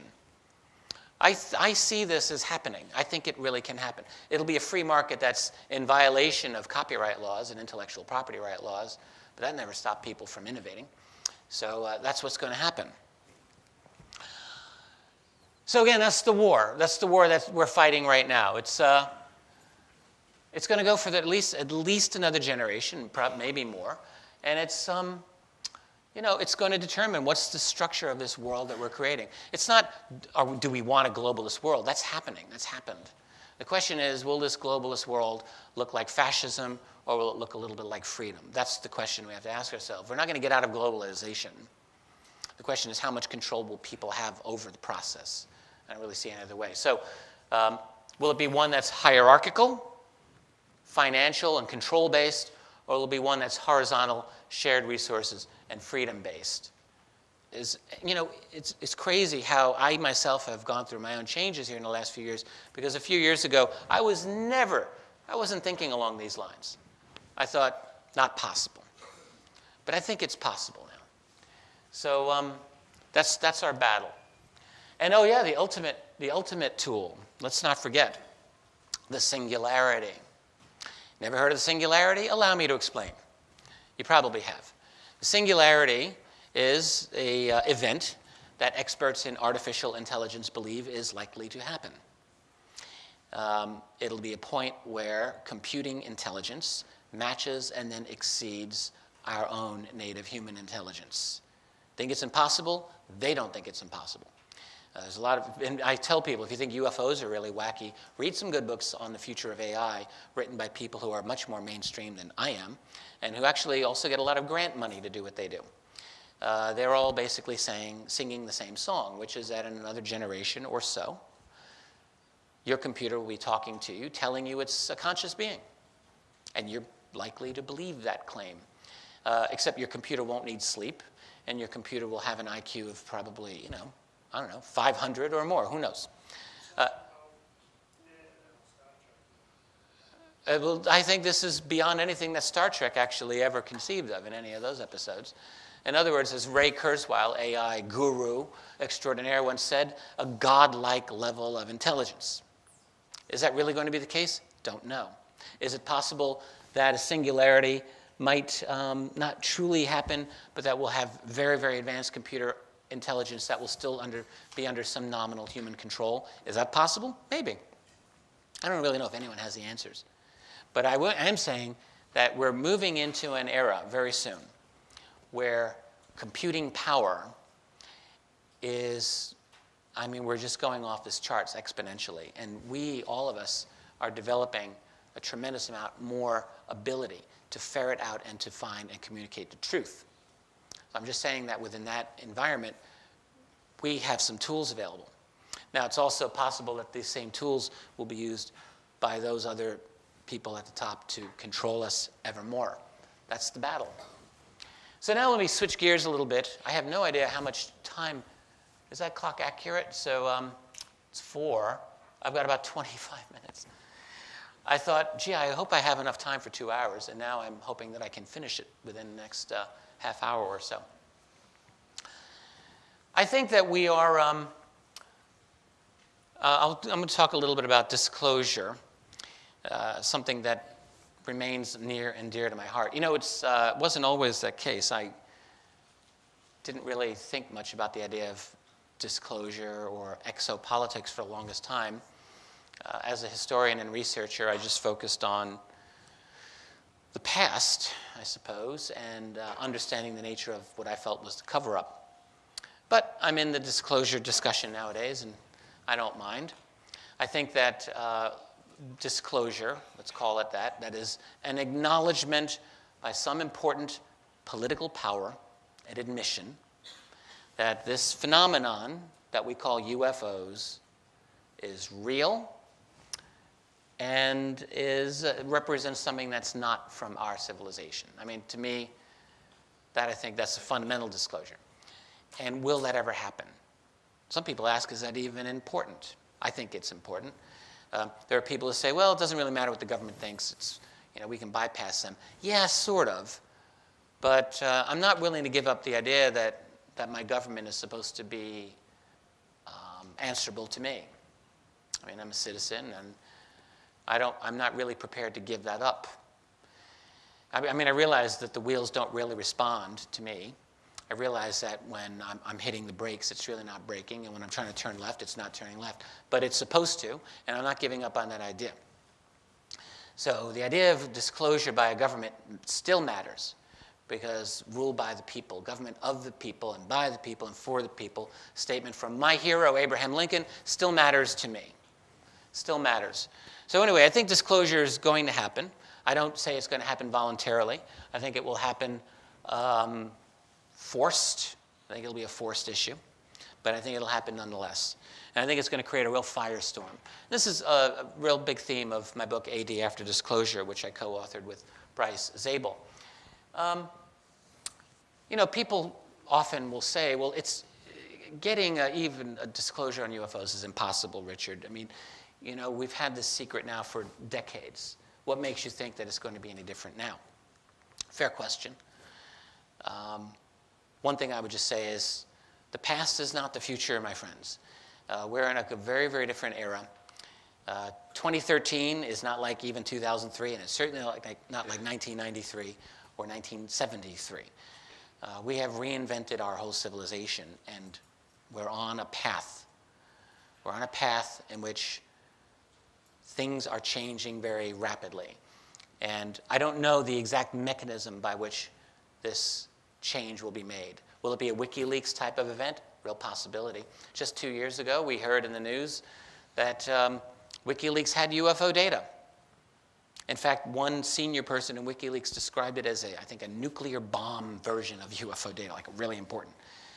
It's never come out. But presumably it's there. I'm quite sure, I would say I'm very confident, that there is explosive UFO information in various government possession. That's what I believe. And all of the various releases that we hear about, none of those are very explosive. Certainly not the MOD releases, which are pretty, it's like Snore City. I mean, honestly, they're like, oh yeah, we're releasing all of this information. And it's like, first of all, you got like 13 duplicates of this page here, so it's all padding. And really, none of the releases indicate any investigations. Have you ever really noticed that? They're all like citizen correspondence with the government asking about this or that. And it's a whole lot of nothing. A whole lot of nothing. Smart play by the MOD. They are, telling you that, oh yeah, well, we're releasing our information. As if the major UFO events that have taken place in this country generate no investigation? None? Not buying it. Anyway, I think there's information in WikiLeaks, and I think it's waiting to come out. Will it be a major event or a major sighting that triggers this? Well, I keep thinking it should, and I admit it hasn't happened yet, and we are in an age now where everyone's got their own great little video on their phone, so you should think it would happen, right? And it hasn't. There is a lot of video out there on YouTube, and I think some of it's quite good and legitimate. The problem is a lot of it's fake, or at least if it isn't necessarily fake, it is it's easy to misidentify or to get worked up over a video. And if there's no additional witnesses coming forward and so on, you really can't do much with it. Will it come about as an inside maneuver, inside leak? Don't rule it out. It could happen. It still would be easy to disable that, even if like George Bush Sr., you know, who maybe on his deathbed would say, yes, it's all true. Well, that might get a little bit of media play, but then, of course, you'd hear, well, he's kind of senile and he doesn't know what he's talking about. And, you know, these things would actually be pretty easy to disable. A statement even by a powerful figure, a retired prime minister or president, could be disabled. So, and like this was supposedly over London 2 years ago. Does anyone remember this video? Maybe a couple of people do. I remember the first time I saw this, I was like, wow, that's pretty cool. And what you see, I don't really show this, but other parts of the clip, you see people standing in the street looking up and pointing. So it looks real. It's total CGI manufactured. It was a production company in London that had some of their employees standing in the streets, pointing up at a clear blue sky. Other people walking by are like, what are they pointing up? And they're looking. So you see that, and then they just added this in later and put it up on YouTube, and it looks pretty good. So what I'm saying is independent verification is essential for any information that comes out. YouTube videos need independent investigation. Whistleblowers need verified data. And as I said earlier, even deathbed statements can be undermined. Having said that, maybe it's an article of faith, but I do genuinely believe that we're moving into an era where at some point, could be next year, it could be 20 years from now, but I think it will happen where something is forces, you know, the grand poobah, whoever is the U.S. president, or if the U.S. goes bankrupt in the next 5 years, you know, maybe the Chinese president, someone powerful will be forced into making a statement. I think it will happen. And when it does, you can be sure they are going to be doing damage control, spin control, and stalling for time, especially if it's an American president who has to make that statement. Because think about the difficulty in making a statement like this. You come out and you say, yes, apparently some UFOs are not ours. And what next? I know what you'd like to do. You'd like to go on a year-long vacation and avoid all media inquiry, and you wouldn't really be able to do that because there'd be a lot of follow-up questions. To wit, oh, I don't really have them here, but basically people want to know, what do we have to worry about? Are these other beings, you know, are they hostile? Are they friendly? You, the president, you may not know the answer to that. Or if you do, maybe it's not a good answer. There's a story that I got. Here I am talking against inside sources and leaks, but I'm going to give you one anyway. Again, one day I will give this man's name out. This is another person. High-level CIA briefing officer. In fact, had briefed at least one U.S. president, maybe more, and told me of a story that he knew about President Jimmy Carter. I've told this story once or twice before, so if you've heard it, just bear with me. But it was when Jimmy Carter got his first, or maybe his main, UFO briefing, and he did get one in June of 1977. It was his first year in office. This gentleman, who incidentally is extremely brilliant man, said to me that he knew Carter got this briefing. He did not know what was said during the briefing, but he does know that at the end of the briefing, Carter was seen in the White House at his desk with his elbows on the desk and his head in his hands, and he was weeping or sobbing. So Jimmy Carter was told something that really upset him. And by the way, I've gotten a number of other stories, very similar lines, from people who have been high-level cabinet positions in the U.S. government, who one guy who was a senior member of Ronald Reagan's cabinet during one administration, was taken to an underground facility before he started his job for 2 weeks, where he was briefed on the ET situation, as he told a family friend after too many drinks at 2 in the morning one night. And he said it was deeply upsetting. He didn't give up details. He said, but my biggest concern is that I have a daughter in this world, and I'm trying to raise her in a good world. And there's this whole thing going on. So there's something about this topic that apparently, to those people who are read into it, is deeply upsetting to them. What is that thing? Well, I don't know. I have some thoughts, but there's something about it that prevents these leaders from going public about it. The fact is that if you were the president of a major country and you had to make this announcement, you'd have your work cut out for you. Because then after that, you'd have people asking, how did you manage to keep this secret all this time? You've had this whole structure of power that's manipulated our media, that's manipulated our universities, that's manipulated our political institutions. And that means suddenly the spotlight is now shown on this whole black budget infrastructure, maybe even the breakaway civilization that I think exists. That's a messy situation. And then all of the other issues, the energy issues. Energy is now on the table. What do these objects use that maybe we don't need petroleum anymore? What is that? We're going to change our energy paradigm. That's a great thing for humanity. It's not a good thing for the current financial structure of power. The whole petroleum infrastructure, the entire global financial system, which rests on petroleum. All of that is all going to be changed. And even under the best of circumstances, that's a messy transition, frankly. So all of that. So one of the reasons I wanted to write AD after disclosure was to show that maybe there's a good path that can be taken. It doesn't, whoops, I'm making some noise here. It doesn't have to be a path down the road of global fascism. I mean, look, disclosure can easily be that path. Global leadership can just say, look, these other beings are here, yes, fine, now we're going to control all of you, and we're going to run this, and you are just going to be, you're going to listen to us, and we're going to continue this system of exploitation of your labor for the rest of your life and through your grandchildren and great-grandchildren's lives. But it doesn't have to be that way.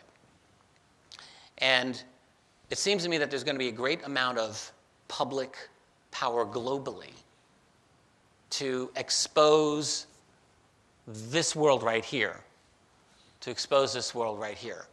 Basically the world that put our political leaders in power. Democrat, Republican, Labor, Tory. I mean, hell, if you can get Tony Blair, then anything is possible in your country. Then it really truly doesn't matter. I mean, I think he's living proof that your political party system doesn't really matter a whole lot either. Certainly not the American system. There's really no major difference either.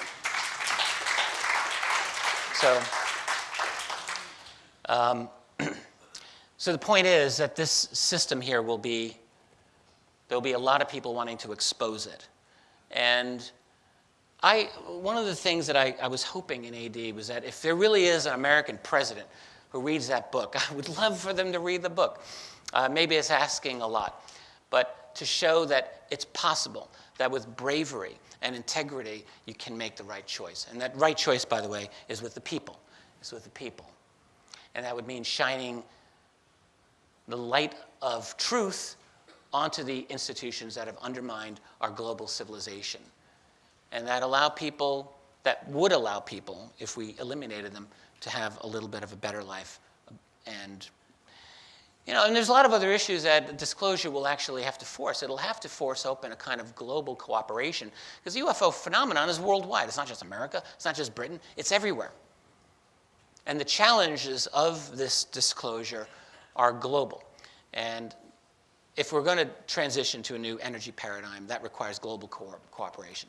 If we're going to transition, if there are weapons that are related to this phenomenon, they need to be monitored, frankly. And there's got to be global cooperation for that, too.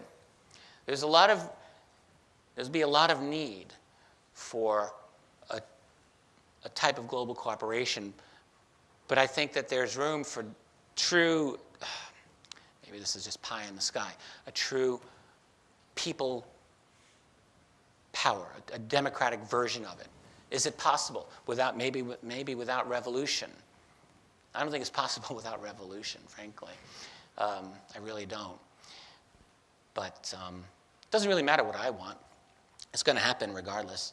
I think we are primed, actually, for a kind of global revolution. I'll just go out and say it. I think it'll happen. There's just things are right on the edge, and a major, major crisis could very well.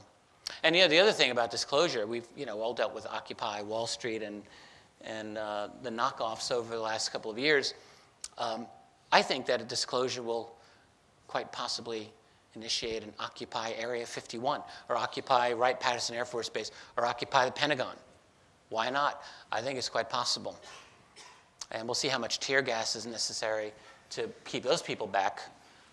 You really have to wonder. So I talked about this, some of the difficult questions that any political leader is going to have to answer. Who are they? What do they want? Are we safe? How have you kept a secret all this time? Where's our secret technology, buddy? Yeah, we know you've been working on it. And what do we do? And these are really hard things to deal with, but they have to be dealt with. I just kind of been talking about this here. So opening up one issue is going to open up a whole array of issues. People realize that they've been lied to about UFOs. They're going to know they've been lied to about that event right there. Where's my little laser pointer? I think my laser's dead. Doesn't matter. Right? So everything will be up for grabs. And where it all, falls, don't know. But it's going to be a very, very, very, very big thing. How easy will it be to get answers from our political leadership? Do we expect truth from them? One thing that I guess I've strongly come to feel about this thing we call disclosure is that disclosure is not the end much of anything. It's really the beginning of a new fight, for a new phase in the fight over truth. I think a lot of people who haven't really read my work misinterpret. They think they know what I'm talking about. That I think, oh yeah, disclosure is this great thing. It'll solve all of our problems. And frankly, I think it's going to be a big fat mess. And it'll be very unsatisfactory for a while, a long time, maybe 20, 30, 50, 100 years. I don't know. It could be a really messy thing. But I also see it as frankly, inevitable and necessary. I don't really see a way around it. But it certainly won't be a truthful process either. The CIA is simply not going to walk away from the table after trying to control this for 70 years just because one little secret's out. They're going to try to control the spin, and it'll still be up to ordinary citizens to fight for truth. The big difference now is that this topic will be out on the table. It'll be legitimate to talk about. And by the way, I've been talking about disclosure in this nice, neat little contained package without discussing who these other beings are. And I'm doing that just because it's a lot easier. But the reality is, we don't really know what they're going to be, what's going to happen. Oh, this is my political agenda here. Now, this is an American-centered thing, so just forgive me here. But it really applies everywhere.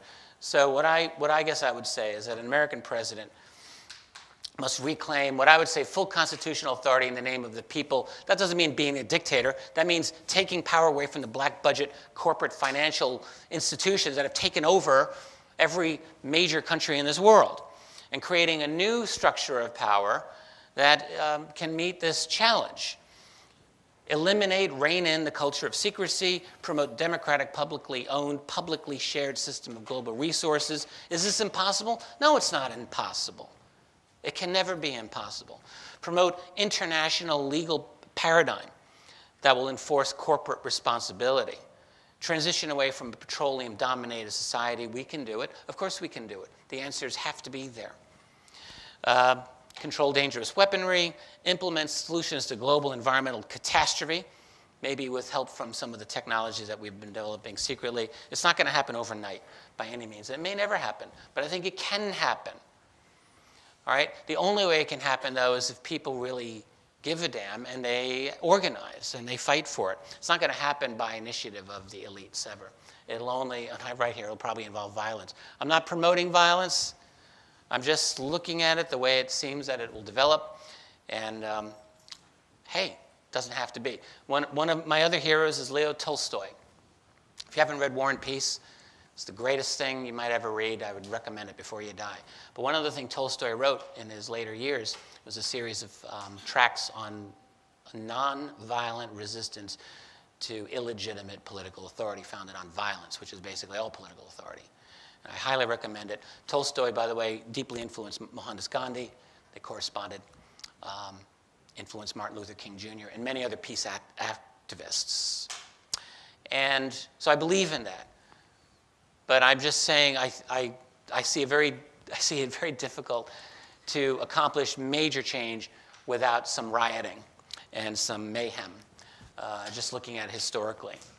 So now, one thing that initiates the changes that are necessary could be the shock of something as big as disclosure of a UFO/ET reality. I look at my own country, I look at kind of zombie nation that's really kind of gotten into place. And what will wake people up? Well, it will take a lot. But maybe this topic is just the catalyst that's necessary to shake people up and make them realize, A, they've been wasting a lot of their lives watching mindless crap on television and in their media, but also waking them up to the fact that there's this other major facet of life and of existence that's right there. And maybe that'll do it. Yeah, I don't really talk about who these other beings are. I hope they all look like this one over here. That would be cool. Although, actually, maybe that would give us a real inferiority complex. There's a number of stories that I have encountered that are out there in the literature of, it's true, like these super telepathic, blonde, male-female, both supermodel types. I've had a number of interviews with individuals who have had what they feel are encounters with these beings, and actually, it's not really the most pleasant experience either. They don't seem to look at us as equals in any way. But whatever they are, like I've often theorized, like if I were an alien here monitoring Earth and I didn't look like you people, I would want to put my people, I would want to monitor human civilization. And I'd want to put my people in key positions of power. I'm not saying that's definitely what happened. That's what David Icke says. Maybe it's true, maybe not. But what I would want to do is I'd want to have my people, because I would know that you humans are this close to leaping into my world. With the next 20, 30 years of your technology, you might be a real pain in the neck. And so I would want my folks in your infrastructure. And I would have people looking just like you, maybe a little better, who would have telepathic capabilities, right? And I'd have them doing whatever I want them to do, working at the World Bank or working in the White House or working, Downing Street. Hey, who knows? I don't know. But it would be something that I would consider. Certainly, one hears leaks. You have claims. There are always claims to this effect. Whether they're true or not, I don't know. But I would say that there are many, many interesting accounts of beings that look like you and me, but they don't really act like you and me, and they are said to be highly telepathic and pretty badass, basically. So, and then you've got these other creatures. So what would happen if we out them publicly, really is the question. Would they have a response? And again, I don't know. I have no idea. Is it the Galactic Federation of Light waiting to welcome us into the Brotherhood? Are they maybe looking at us as one person apparently said, grasshoppers before the winter? Maybe a little less attractive.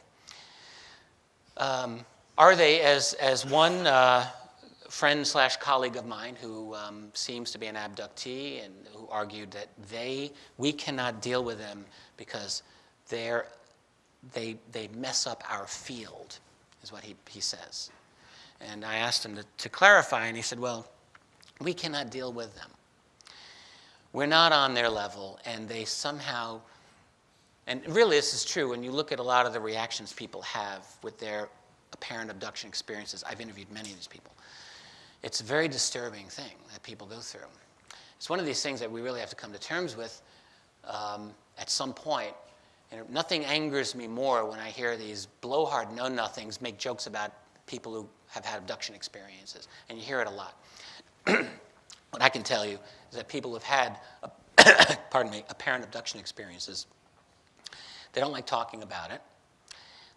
I've spoken to a number of people who've not, I'm the first person they've talked to, 30, 40 years. The most dramatic, traumatic thing that they've gone through, and they tell no one, and then they'll tell me or some other researcher because they trust me, and then I have to ask them repeatedly to slow down because they're hyperventilating and they're about to have a heart attack, seemingly. This happens.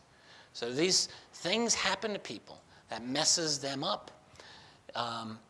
And what my friend believes is that these other beings somehow interfere with, he says, it's like our field, our energy. All right, well, maybe that's the way to put it. They disrupt that. Maybe that's why they hold back. Maybe that's why they don't really make themselves publicly known to us. Maybe they kind of know that we really don't react well to them. Just a possibility. The other thing that I think, actually, I think this might be implied in the next slide. Yes, okay. Well, I'm almost done here, actually. So there's an irony to this whole disclosure thing, which is that it's very possible, frankly, that those people, even at the top of our little human food chain, may not have all the answers to what's going on. I'd be shocked if they did. My own opinion about this phenomenon, the UFO phenomenon, and it's also, I think, related to any other paranormal thing that we can think of, is that we very well may be bumping up to the kind of edge, possibly, of our own capabilities as thinking creatures. It's like if we were fish in the sea, we couldn't conceive of life outside the water. You know, this whole world of people on land and creatures on land, or much less outer space. It's just outside our realm of what the universe is, of what our minds are able to conceive. And it's very possible that what we encounter as a UFO phenomenon, or if these aliens are not really aliens but interdimensional beings of some sort. Is that possible? Yeah, I think it's possible. I don't know. But that we're bumping up into the limits of what our minds have been traditionally able to conceive.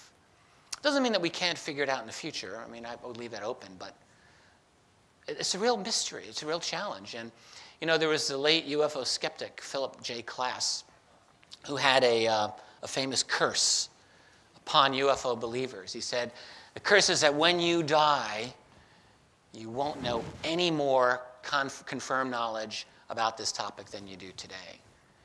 And I thought, curse you, Klass. But maybe, I hope he's not right, but there may be something to that because we're dealing with a very profound and difficult mystery, frankly. So I don't think that we're forever condemned not to understanding it. But it's been difficult for me. And I've spent basically full time for the last 20 years trying to figure it out. Yeah, a couple of slides left here. Shift happens. Remember when everyone was in the ramp up to 2012, we were talking about the shift, the great shift. Maybe it's happening. Some people say it's happening. I'm not one of them. But I do think that 100 years from now, when we look back on our era today, we will see that, yes, humanity did go through a fundamental transformation. And maybe they'll put it at 2012, as maybe that's as good a year as any, I don't know. Nothing ever happens in 1 year. But we are going through a transformation. I think it's very obvious. And I think we are dealing with very big changes on the way. I think 100 years from now, we're going to have a very, very different kind of global geopolitical situation. I think a very different technological, scientific, cultural, religious, spiritual, all of those I think are going to be fundamentally different. A lot of it will have to do with the advent of this disclosure. I think it will challenge a lot of our fundamental ideas about who we are. These are themes I really try to address in AD, after disclosure. And it will be a kind of a revolution. I believe so. I don't believe in utopia. I am an idealist, I like to say, but I'm not a utopian. I don't think that there's any get-out-of-jail-free card. I don't even think that free energy is going to solve all of our problems. You know, as I like to say, we had free energy. It's called petroleum. It basically allowed us to do all of the things that we've done in the last 150 years way better than any other previous form of energy. So what's to say that unlimited, free, albeit clean energy is going to be a whole lot better for humanity. The real problem isn't the energy. The real problem, I think, is us. So we have to find a way to deal with free energy in a way that's going to be a little more productive than hitherto. Will it mean the end of corporations? Will disclosure take us into a corporate-free world? Well, I don't know. Might be nice. I don't know if it'll happen. I would like to see at least corporations being held legally accountable and maybe not being considered persons, at least in the US. That would be nice. At the end of money, doubt the end of social stratification, higher consciousness. Higher consciousness, I think, is a maybe, if by that we assume that the universe doesn't just flip a switch. I'm not a believer in higher consciousness just as a gift from the cosmos. I do believe in higher consciousness as the result of a lot of effort. That can happen, and maybe disclosure will trigger that. It'll trigger us into thinking, my God, I've wasted so much of my life. I think a lot of people will have this thought. And we'll start that long, slow, difficult, painful process of reevaluating the things that we grew up with and then, yes, moving into what we can call a better, higher consciousness. A better world? Yes, I think so. Basically, I think that a century from now, we'll have answered some questions that we're here asking, and we'll have new questions. I don't think it's going to be the end of history. I don't think it's going to be the end of challenges. I think probably 100 years from now, people will look back at us and think, those poor benighted souls, but they'll still have their own problems, their own issues to deal with.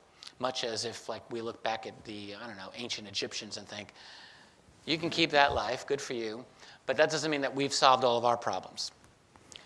So that's essentially it. I'm working on a book that will be out in about a month. I keep saying it's almost out, it's almost out. UFOs for the 21st Century Mind basically is going to be my new introduction to this whole field. In about 300 pages, I think.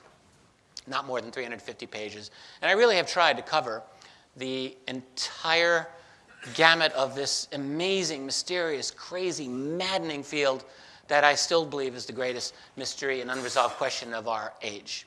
And I've tried to encapsulate it in a nice, readable way. It will be out in about a month. I would encourage you to go check it out at my website, which is richarddolanpress.com. And I really want to thank you for your attention and time today.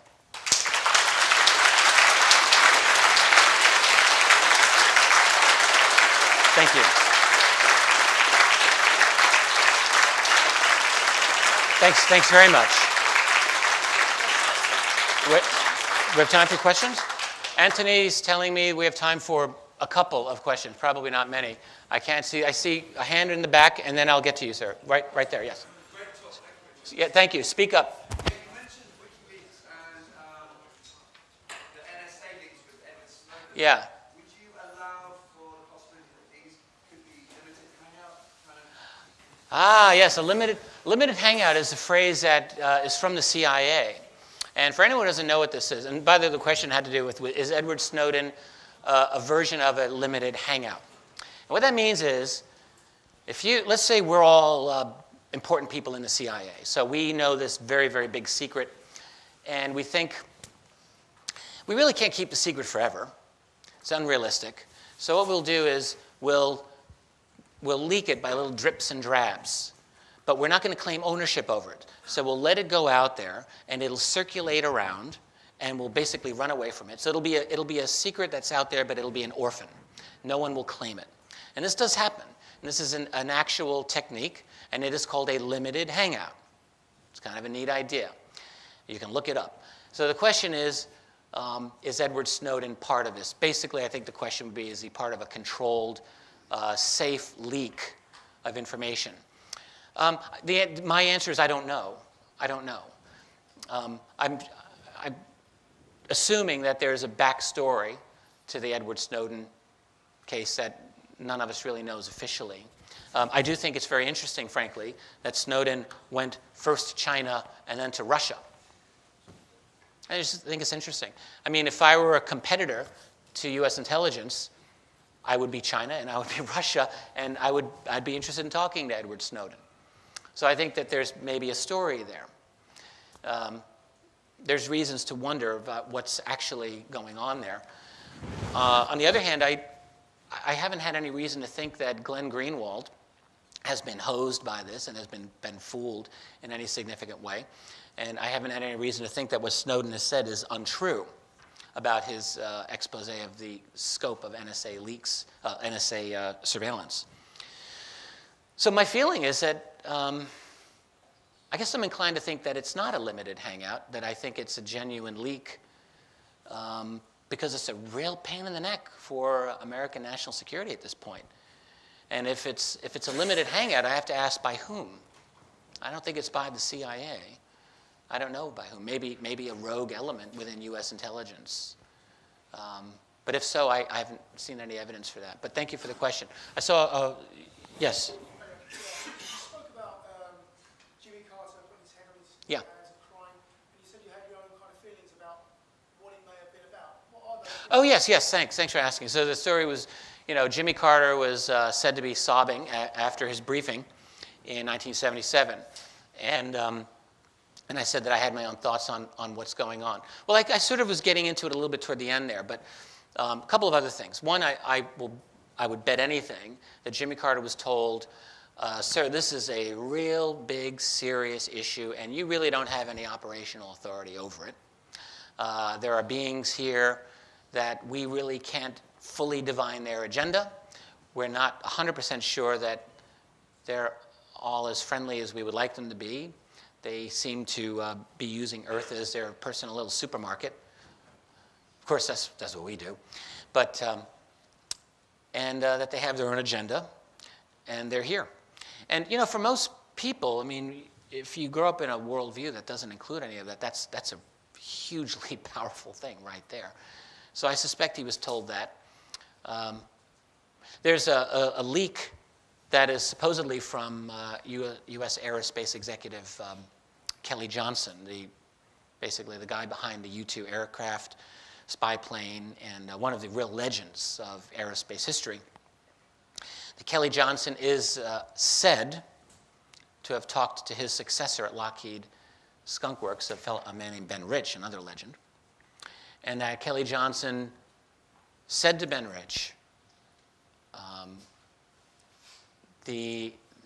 obviously the phenomenon's real, there are other beings here, and their presence is a, what did he say? This is according to a fellow named William McDonald who knew them both, okay, that they are a threat, they are a problem to us. But that Kelly Johnson furthermore believed by the end of his life that a bigger problem was the secrecy and control by the human establishment of power, that was actually a greater threat than these aliens. And furthermore, supposedly, he said that the control over this secret is international, and it's private, and it's financial. So it's not just like the U.S. president anymore. Maybe in 1947 that was the case, but not now. That around the 1969, 1970, the Nixon administration, power gravitated to an international group. So all of that makes sense to me. Actually makes perfect sense. So I think all of those things could have probably combined to cause Jimmy Carter to have a deep, deep case of being upset. I don't have any more questions I should ask. Is Anthony here? So how are we doing? Are we done, or should I? One more. I saw you're over there, sir. Yeah, do you think SpaceX has any financial ties with NASA? I'm sorry, I couldn't hear you. Do you think SpaceX has any financial ties with NASA? I don't know. I don't know the answer to that. And that's just as simple. Since that was a quick answer, I'll take one more. All right, go for it. What are your thoughts on another option of trying to recruit the help of one of these universes to overcome these safety? Well, the question is, why don't we try to work with beneficial or helpful ET races? And I mean, many people, say that this is what they would like to do, and there are people who believe that there are beneficial ET races. I don't deny it. I don't really know with certainty, but certainly there are enough anecdotal cases out there that make it at least reasonable to think, yeah, there might be some very positive races out there.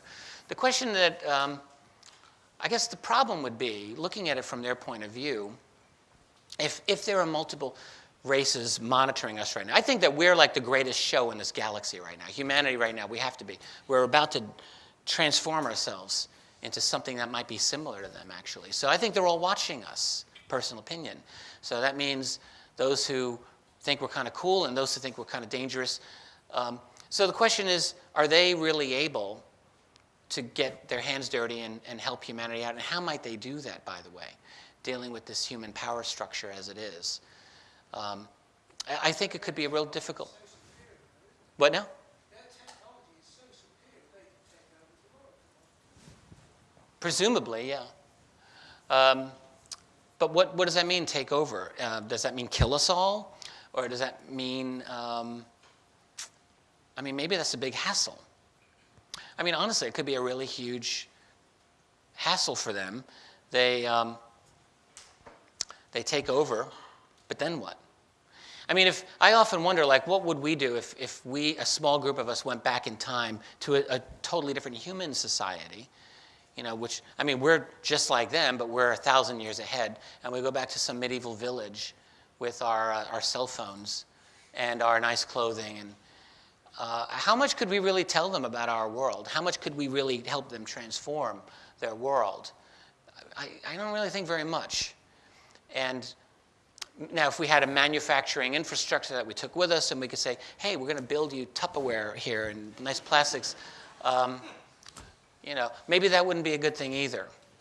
So I don't really know. I mean, I wonder about it from their point of view, how much they're actually able to help us.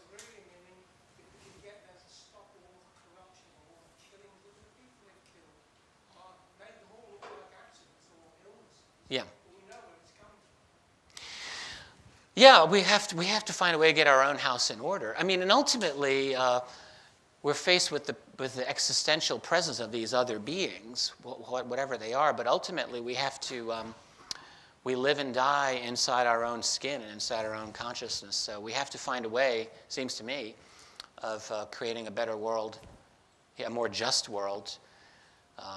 My only hope, I mean, I don't really expect them to bail us out, but my hope, if I have one, is that the shock of the admission that they are here might be a spur to help us create such a better world. But I think I'm out of time, so thanks very much.